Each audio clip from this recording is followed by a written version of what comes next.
हमारा लक्ष्य रहा ब्रह्म प्राप्ति, भगवत प्राप्ति। अब इसमें हम कदम पीछे नहीं हटा सकते, चाहे जितना कष्ट मिले। तो वो जो जिसे तुम कष्ट कहते हो वो हमारी तपस्या बन गई, वो हमारी साधना बन गई, वो हमारी जितेंद्रियता बन गई। महाराज जी तब आपको लगा नहीं महाराज जी? अभी तो महाराज जी नहीं, हमको केवल एक ही बात लगती थी कि हमें भगवान दर्शन दे। और ये प्रतिकूलता को बाहर नहीं नहीं, बिल्कुल नहीं, कभी हमें नहीं लगा। क्योंकि जैसे अब काशी में थे तो बड़े बड़े अन्न क्षेत्र खुले हुए हैं, बहुत मारवाड़ी अन्न क्षेत्र 24 घंटा चलते हैं। तो काशी तो अन्नपूर्णा की नगरी है, वहाँ कई अन्न क्षेत्र है, आप जाइए किसी भी समय जाइए आपको भरपेट भोजन मिलेगा। लेकिन हमारा नियम था हम घाट से छोड़कर नहीं जाएंगे, हम कभी भोजन के लिए किसी के यहाँ नहीं जाएंगे। हमारे पास जो आएगा वही पाएंगे, उसे आकाश वृत्ति कहते हैं। आकाश वृत्ति से जीवन रखा कि मुझे केवल भगवत प्राप्ति करनी है। महाराज जी जब 3 दिन भोजन ना मिला हो, वो चित्त की स्थिति महाराज जी आपके अंदर क्या चलता था? केवल रोना आता था भगवान के लिए, गंगा जल पान करके एकांत में खंडहरों में बैठ के रोना आता था, प्रभु कब मिलोगे, कब देना और महाराज जी उसको अनुभव करना है, दोनों में अंतर है कि जो पेट एकदम हाँ से ललायित बिल्कुल हो रहा है। बिल्कुल। नहीं, 7-7 दिन हो गए भोजन नहीं मिले। तो महाराज जी उस समय मन में क्या था कि केवल गंगा जल पीते, गंगा जल में पावर है वो, मतलब अब तो दूषण बढ़ रहा है, लेकिन गंगा जल में ऐसे पौष्टिक आहार है कि हम कभी लूज नहीं हुए, हम कभी निराश नहीं हुए। हमें एक पावर मिलता था, जैसे दूध पीने से पावर मिलता है ऐसे गंगा जल से पावर मिलता था। और लक्ष्य था भगवान की प्राप्ति, मर चाहे जाऊं मुझे भगवान चाहिए। तो उस जिद्द के कारण सब सह गए, भगवान सब सहते रहे, वैसी क्षमता भी भगवान देते हैं, हमारा मन उत्साहित महाराज जी रहे। आपके मन में कभी आया नहीं कि हमारा भी एक जगह कुटिया हो, भोजन मिल जाए ऐसे? कभी हमारे मन में ऐसा नहीं आया। ये वृंदावन में व्यवस्था भगवान ने जब कर दी कि अब अखंड वृंदावन वास करना है, जब हमारी किडनी खराब हुई, ये परमात्मा की इन रूपों में परमात्मा ही तो प्यार कर रहा है। अगर हमने परमात्मा को जीवन दिया तो परमात्मा लाखों रूपों में हमें प्यार करता है। तो हमें प्रतिकूलता तभी अनुभव में आएगी जब हमारा हृदय भगवान से विमुख होगा। अगर भगवान के सन्मुख हो तो हर बात कृपा नजर आएगी कि भगवान की कृपा ही इसमें है।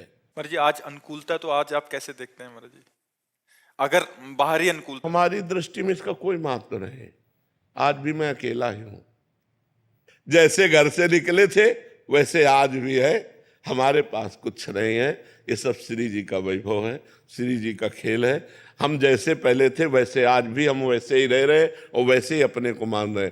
लाखों लोग जुड़े हुए हैं, श्री जी से जुड़े हुए हैं, हमसे थोड़ी जुड़े हुए। अभी हम पैंट शर्ट पहन ले, कोई हमसे राधे से हम कहेगा क्या? तो श्री जी का ही तो वेश है, श्री जी की शरण में है, तो वही सब श्री जी का खेल है, हमारा थोड़ी कोई खेल है। सब सुधार जो मंगलमय हो रहा वो सब भगवान की तरफ से हो रहा, सब प्रभु की तरफ से हो रहा है। करें करावें आप सब, जने बढ़ाई दे, करते आप है। और तो भगवान का सारा खेल, हर प्रतिकूलता भगवान की कृपा लेकर आती है।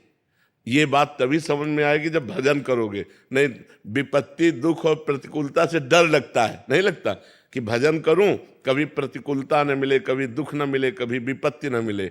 लेकिन सही पूछो तो विपत्ति और दुख और प्रतिकूलता में जो भगवान के प्रति रोना आता है वो और कभी नहीं आता।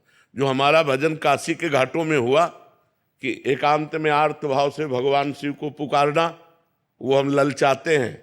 घाटों में जब तपती धूप है, पेट में भोजन नहीं, कोई बात करने वाला नहीं, रहने का ठिकाना नहीं, तब भगवान के प्रति जो भाव आता है वो किसी अन्य साधना से नहीं आ सकता है।